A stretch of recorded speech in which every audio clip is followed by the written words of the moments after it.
안녕하세요. 저는 50대 여자입니다. 제 인생에 대해서 말씀드리자면 참 할 말이 많습니다. 팔자가 꼬여도 이렇게 꼬여도 되나 싶을 정도예요. 저는 40대 때 남편과 이혼을 했습니다.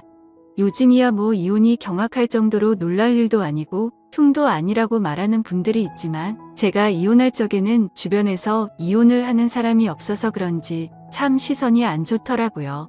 본인들 남편에게 상간녀가 생겼다 치면 다 저부터 의심하고 우리 딸한테는 이혼녀 자식이라고 수군거리고 정말 살기 싫었어요. 제가 살던 동네가 워낙 작은 곳이었고 사람들 자체도 보수적이어서 더 그랬던 것 같네요. 그래도 저는 그런 시선에도 불구하고 이혼을 후회하지는 않았어요. 남편이었던 그 인간은 정말 구제불능이었으니까요. 술, 도박, 여자 이 세 가지로 저를 너무 고통스럽게 했어요.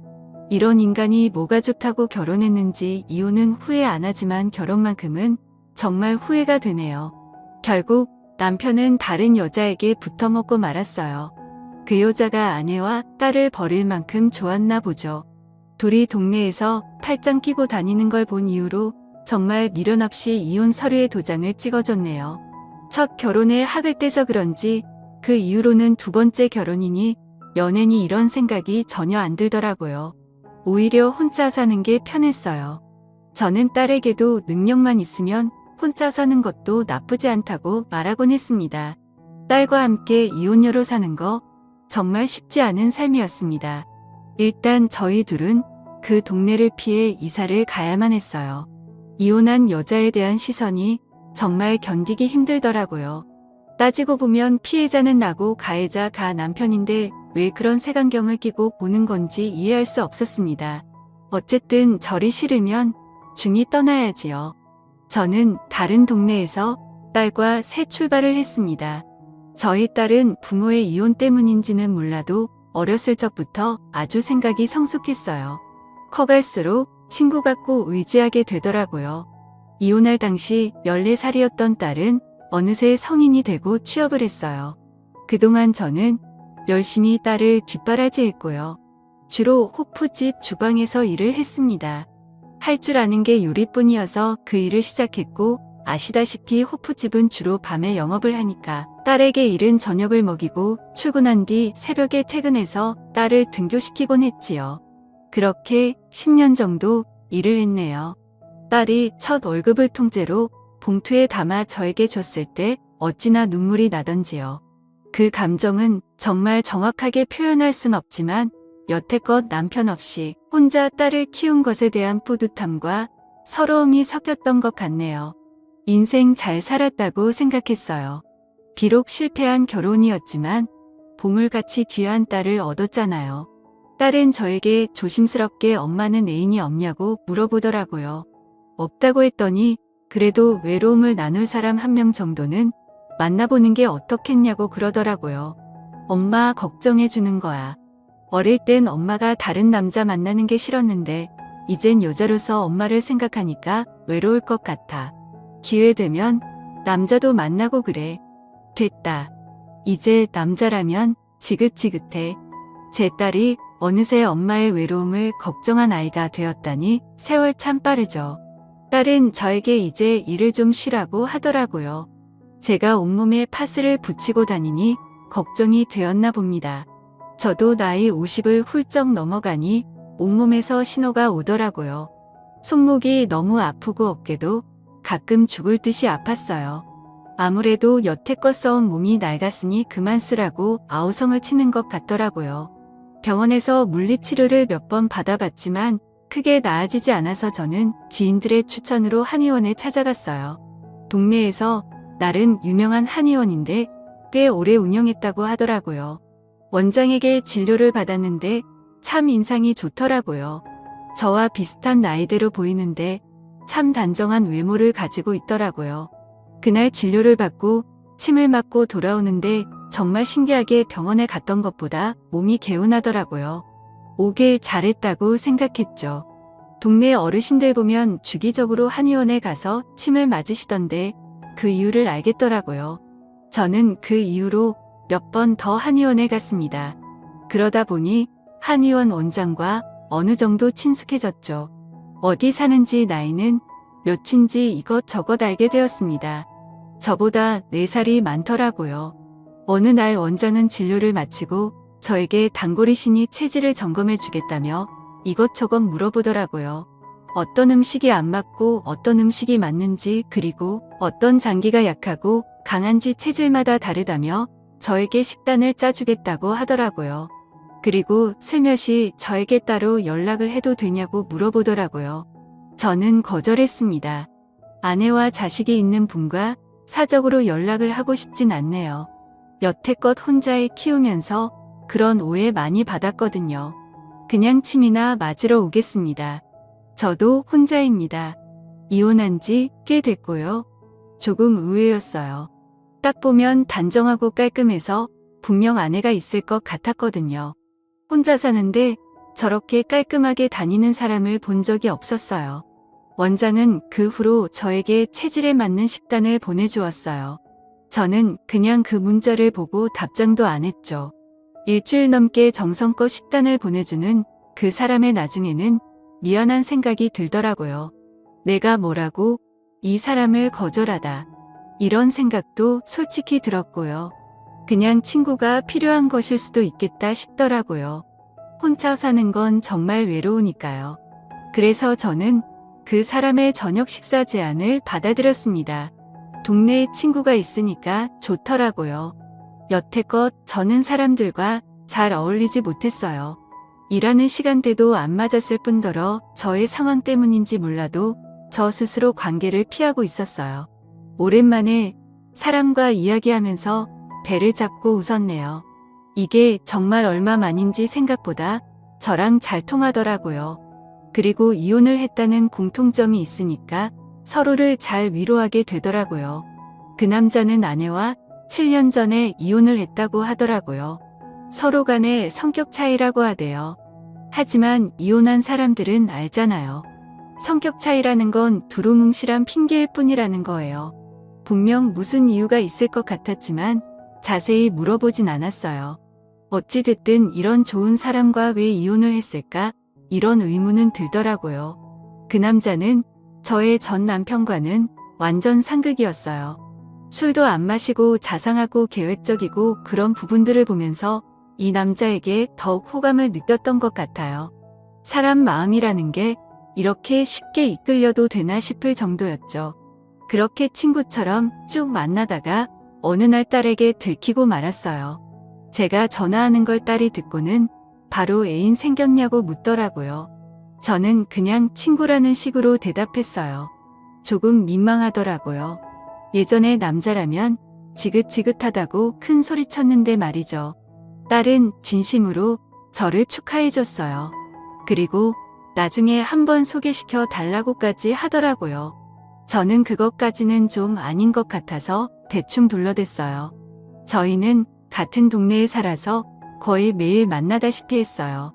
저는 어차피 진료를 받으러 한의원에 가야 했고, 가서 같이 점심을 먹거나 진료가 끝나면 같이 저녁을 먹거나 했어요.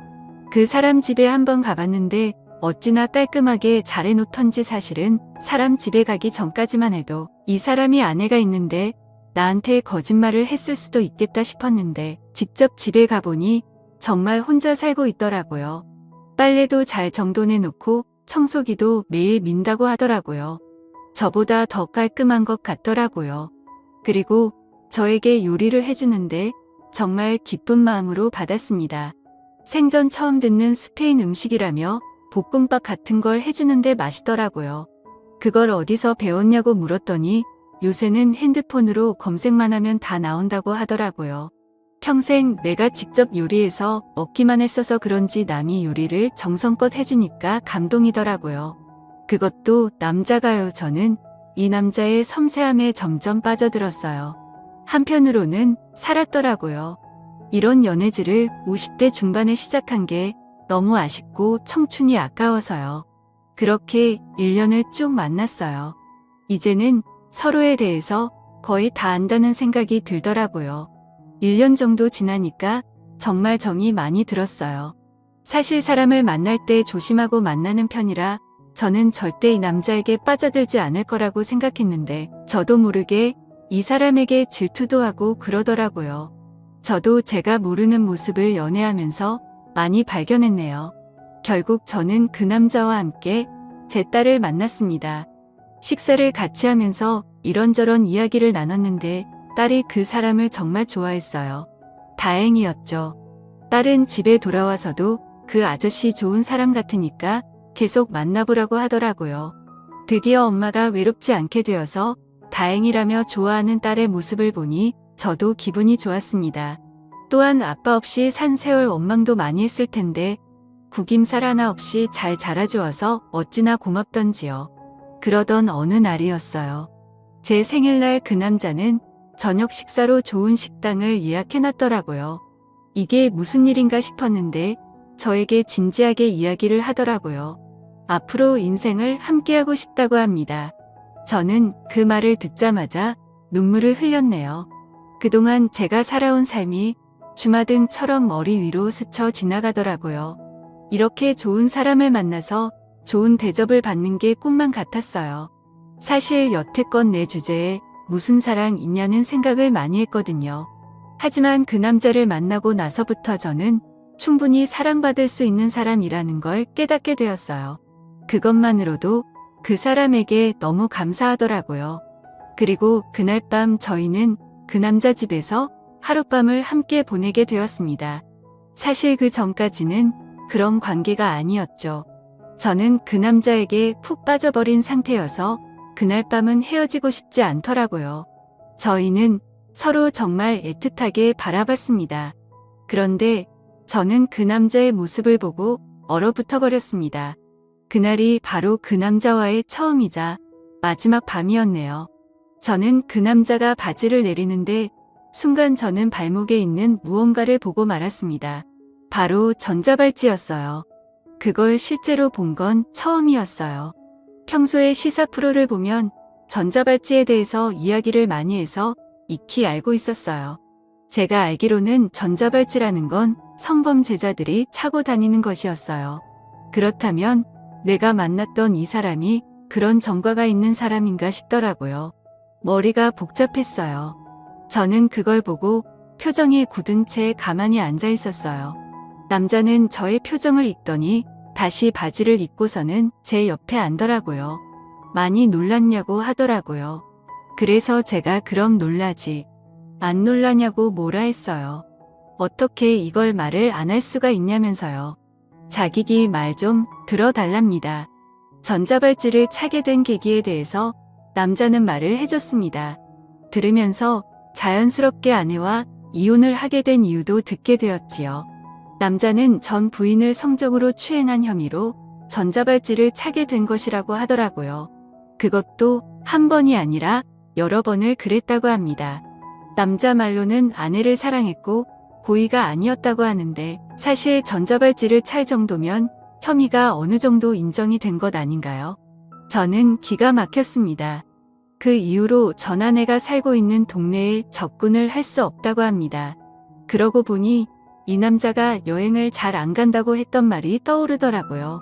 다 이유가 있었네요. 다른 범죄도 아니고 성범죄니까 더욱 혼란스러웠어요. 저는 남자에게 왜 아내를 그렇게 했냐고 물었어요. 그 남자가 말하길 아내가 자기 말을 듣지 않아서라고 합니다. 순간 소름이 돋더라고요. 저는 그 대답을 듣고 바로 자리에서 일어나서 현관문을 열고 나왔습니다. 엘리베이터를 누르는데 손이 벌벌 떨리더라고요. 그 남자가 저를 쫓아서 나오더라고요. 저는 너무 무서운 나머지 계단으로 내려갔어요. 집까지 어찌나 뛰었던지 숨을 헐떡대며 현관문을 꽉 잠갔네요. 지금 생각해도 치가 떨립니다. 계속 그 남자에게 전화가 오더라고요. 저는 일단 그 남자에게 문자로 이제 그만 만나자고 한 뒤 그 연락처를 차단해버렸습니다. 관계가 끝나서 서운하다기보다는 무섭다는 감정이 더 컸어요. 그 사람과 계속 만나면 저 또한 그 일을 당하지 않을 거라고 누가 장담합니까? 정신이 확 들더라고요. 저는 그 후로 한의원 근처에 얼씬도 안 합니다. 그리고 딸에게도 연락을 했어요. 그 남자에게 연락이 오거나 나에 대해 물으면 한마디도 하지 말고 피하라고요. 한편으로는 이렇게 허무하게 끝나버린 관계가 참 아쉽기도 합니다. 좋은 사람인 줄로만 알았는데 알고 보니 범죄자였으니 이만하면 제가 사람 보는 눈이 없었던 걸까요? 한때는 왜 저에게만 이런 일이 일어나는 건지 화도 났지만 이제는 모두 잊으려고 합니다. 사람 관계라는 게 마음대로 안 되는 게 인생이잖아요. 동네 사람들은 한의원 원장이 전자발찌를 차고 있는 인간이라는 걸 모르는 것 같더라고요. 저는 이걸 소문을 내야 하나 말아야 하나 고민하고 있어요. 분명 소문을 내면 제가 낸 것이라는 것을 알 테니까요. 저에게 보복을 할까봐 두려웠어요. 참 범죄자들이 판치는 세상이 얼른 없어지길 바랄 뿐입니다.